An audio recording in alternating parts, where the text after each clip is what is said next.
Una pareja tuvo un hijo con síndrome de Down y con un problema físico adicional que le impedía ingerir alimentos. Los padres no deseaban criar a un ser con deficiencias graves y los tribunales aceptaron su alegato, de modo que se decidió no realizar la intervención quirúrgica necesaria para alimentar artificialmente al recién nacido y se le dejó morir. Me interesa ahora solamente el tipo de argumento que pudo ser utilizado para respaldar la opción de los padres de no intervenir quirúrgicamente al bebé, de no llevar a cabo ninguna acción para prolongarle la vida. ¿Cómo se podría reconstruir este tipo de argumento en términos filosóficos?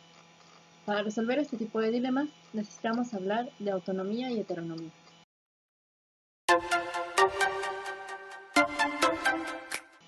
De acuerdo con Kant, la autonomía se define como la voluntad que se da a sí misma la ley moral acorde a la razón.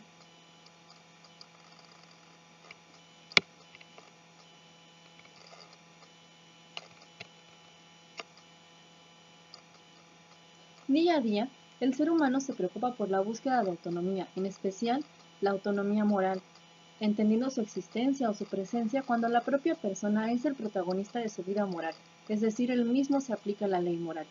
De esta manera, toda ética autónoma será una ética que libera a la persona, que la respete y la engrandezca, y debe tener como características la integridad, la autotransparencia, que son muy necesarias para lidiar con el error, que dicta precisamente esta ley autoaplicada.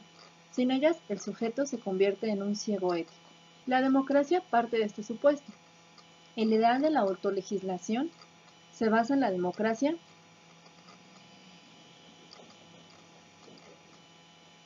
El ideal de la autolegislación se basa en la democracia como un sistema político basado en el reconocimiento, por un lado, de la igualdad de todos ante la ley, de aquí que todos debamos o podamos participar en la toma de decisiones políticas y en la elección de los representantes, y por otro lado, en la libertad, puesto que la participación no es algo impuesto por una autoridad exterior al propio sujeto, sino algo que el sistema político permite decidir a los individuos, los cuales son por lo tanto autónomos, es decir, capaces de darse a sí mismos leyes y normas, y al fin y al cabo autolegisladores.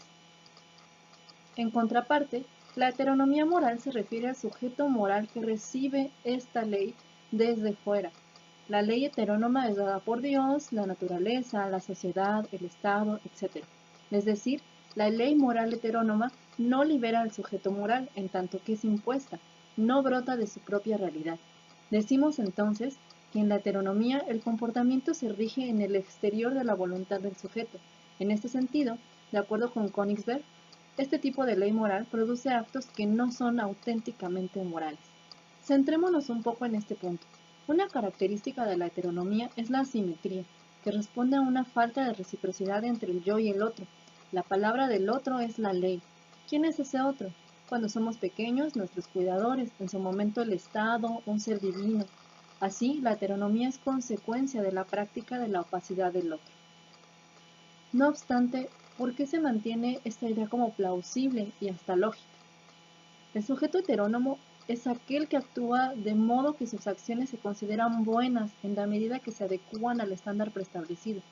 Ejemplo de ello es Don Quijote de la Mancha, que busca encajar en un estándar preestablecido de lo que es un caballero andante, para entonces entrar en el estándar establecido de lo que significaría ser digno del amor de Dulcinea.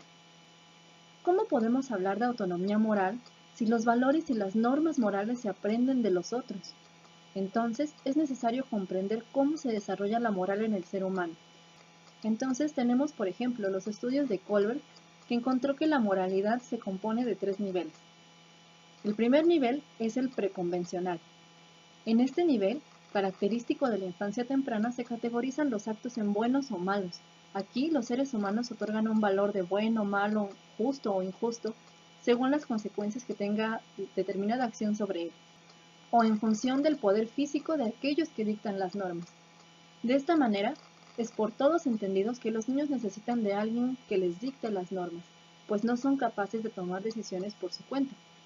El segundo nivel es el nivel convencional. El individuo actúa con conformidad a las expectativas y el orden social de su familia o del grupo en que se encuentra. Igualmente, desarrolla una actitud de lealtad y conformidad hacia él mismo, de mantenimiento, de apoyo y justificación al orden social según las normas.